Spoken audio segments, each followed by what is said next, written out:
Hello friends, آج آپ کو ایک ایسے قبرستان کے بارے میں بتانے جا رہے ہیں کہ جس کے بارے میں مشہور ہے کہ آج تک وہاں جو بھی گیا وہ واپس نہ آ سکا۔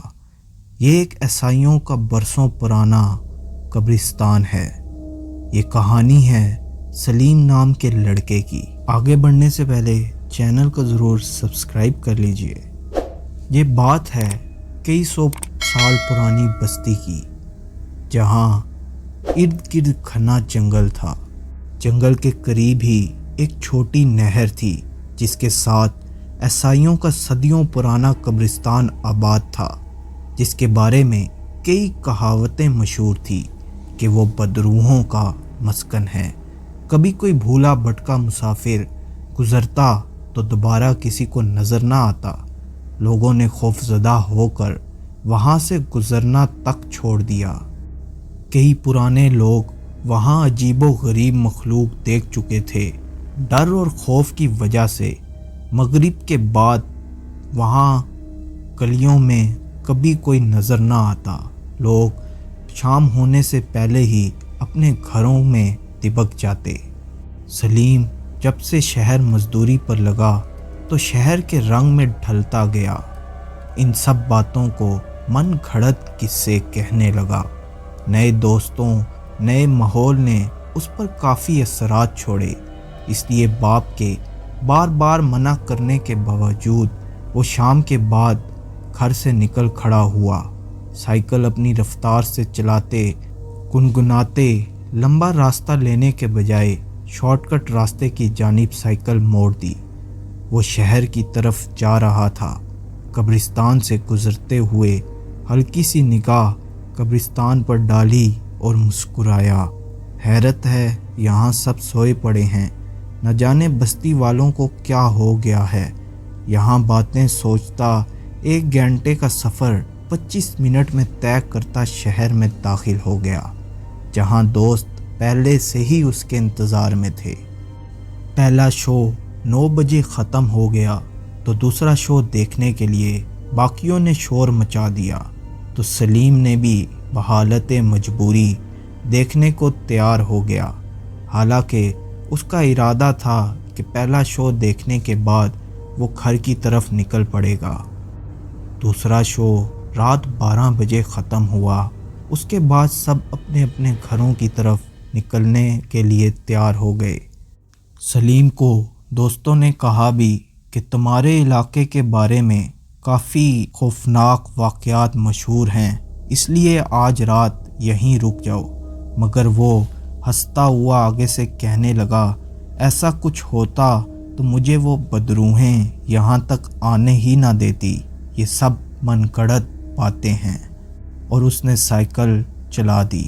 وہ تیز رفتاری کے ساتھ گاؤں کی طرف بڑھتا جا رہا تھا کہ اچانک وہ دوبارہ سے شارٹ کٹ راستے کی طرف مڑ گیا، جو کہ اس دفعہ اس نے سوچا بھی نہیں تھا، مگر رات زیادہ ہونے کی وجہ سے اور گھر جلدی پہنچنے کی وجہ سے وہ دوبارہ سے جنگل کے راستے مڑ گیا۔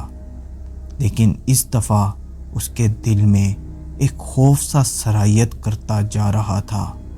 اب جوں جوں قبرستان قریب آ رہا تھا، اس کے خوف میں اضافہ ہوتا جا رہا تھا۔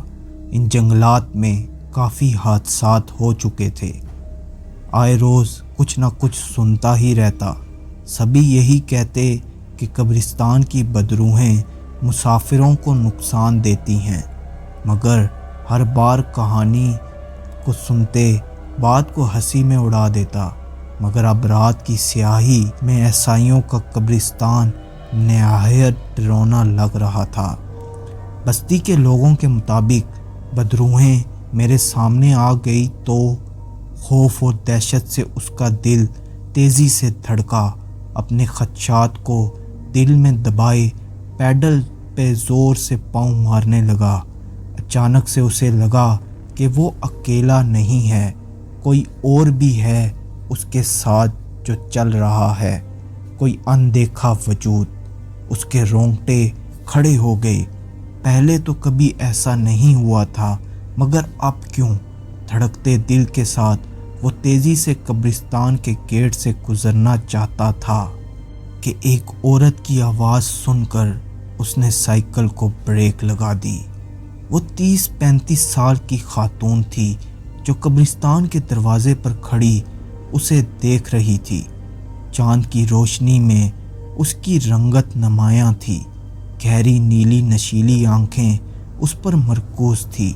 نہ جانے ان نگاہوں میں کیسی کشش تھی کہ نہ چاہتے ہوئے بھی وہ اس کے قریب جا کر رک گیا۔ جی آپ کون ہیں؟ اس وقت یہاں کیا کر رہی ہیں؟ سلیم نے سوال کیا۔ صورت سے پڑھی لکھی غیر ملکی لگ رہی تھی۔ میں ایک ٹورسٹ ہوں، میرا نام ماریا ہے۔ اپنے گروپ کے ساتھ پرانے قبرستان کی تصویریں لینے آئی تھی، مگر نہ جانے کیسے راستہ بھٹک گئی۔ کوششوں کے باوجود اپنے ساتھیوں کو تلاش کرنے میں ناکام ہوں۔ سلیم جانتا تھا یہاں ٹورسٹ آتے رہتے ہیں۔ یہ قبرستان اپنے اندر کئی راز چھپائے ہوئے تھا۔ آپ میرے ساتھ بستی چلیں، رات کافی ہو چکی ہے، صبح میں آپ کو کیمپ تک چھوڑ دوں گا۔ ٹھیک ہے، میں تمہارے ساتھ چلتی ہوں، لیکن میرا کچھ سامان ادھر پڑا ہے، زحمت نہ ہو تو میرے ساتھ چلو، پہلے وہ لے لیتے ہیں، پھر بستی میں چلتے ہیں۔ اس کی بات سن کر سلیم نے سر ہلا دیا اور سائیکل دروازے پر کھڑی کرتے اس کے ساتھ قبرستان کے اندر داخل ہو گیا۔ قبرستان کے بیچوں بیچ چلتے وہ ایک پرانی قبر کے قریب رک گئی۔ چاروں جانب ہو کا عالم تھا، پتا بھی سرکتا تو عجیب ہیبت طاری ہو جاتی، مگر وہ عورت آرام سے چلتے ایک قبر کے سامنے کھڑی ہو گئی۔ آپ کا سامان کہاں ہے؟ مجھے تو یہاں کچھ نہیں نظر آ رہا۔ یہ سامنے تو پڑا ہے، آؤ آگے بڑھو۔ مڑے بغیر اس نے حکم صادر کیا۔ اس کے لہجے میں عجیب بھاری پن اور عود آیا۔ سلیم نے یہ محسوس کرتے ہوئے بھی لاپرواہی سے نظر انداز کر دیا اور آگے بڑھا تاکہ سامان پکڑ سکے۔ عجیب بدبو اس کے ناک کو چھو گئی۔ اس قدر تیز بدبو تھی کہ اس کی ریڑھ کی ہڈی میں سنسناہٹ پیدا ہو گئی۔ اس نے پلٹ کر ماریا کی جانب دیکھا تو اس کی آنکھیں پھٹی کی پھٹی رہ گئی۔ ماریا کی جگہ ایک گلا سڑا وجود اس کے سامنے کھڑا تھا۔ اس کا چہرہ انتہائی کراہٹ اور جگہ جگہ سے پھٹ چکا تھا۔ دلکش نشیلی آنکھوں کی جگہ دو گہرے کالے کھڈے اور خوبصورت سنہری بالوں میں اب کیڑے رینگ رہے۔ منہ ٹیڑھا ہو چکا تھا۔ سلیم چیخیں مارتا وہاں سے بھاگ دوڑا۔ ماریا کے فلک شگاف قہقوں نے اس خاموشی کو چیرتے اس میں عجیب بے ہنگم شور برپا کر دیا۔ سلیم کو اب کچھ سمجھ نہیں آ رہا تھا، وہ گپ اندھیرے میں کدھر جا رہا ہے۔ کئی بار منہ کے بل گرا، پھر اٹھ کر بھاگا۔ اس کی سانس پھول چکی تھی، مگر قبرستان کی بھول بھلائیوں سے نکلنے کا کوئی راستہ نظر نہیں آ رہا تھا۔ شاید وہ راستہ بھٹک چکا تھا۔ وہ جب بھی بھاگتے بھاگتے رکتا تو وہ اسی قبر کے سامنے خود کو پاتا اور وہی ماریا اس پر کہکے لگا رہی ہوتی۔ مگر اب بات کچھ اور ہو چکی تھی۔ ماریا جیسے کئی اور وجود بہت سی قبروں سے باہر نکل آئے، جو کہ اب سب اس کے پیچھے بھاگنے لگے۔ سب کے چہرے پھٹے ہوئے تھے، سب کے آنکھوں سے انگارے دہک رہے تھے۔ ماریا اس سے کہنے لگی، تم کیا سمجھتے ہو تم یہاں سے باہر بھاگ سکتے ہو؟ تم ہم سے جان چھڑوا سکتے ہو؟ نہیں، اب تم ہماری خوراک بن چکے ہو۔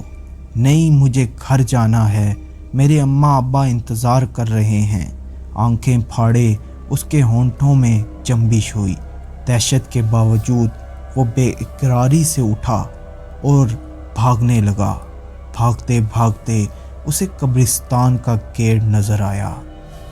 وہ اس گیٹ سے باہر چھلانگ لگانا چاہتا تھا کہ اتنے میں پیچھے سے اسے آواز آئی کہ اسے پکڑ لو، اسے یہیں مار دو۔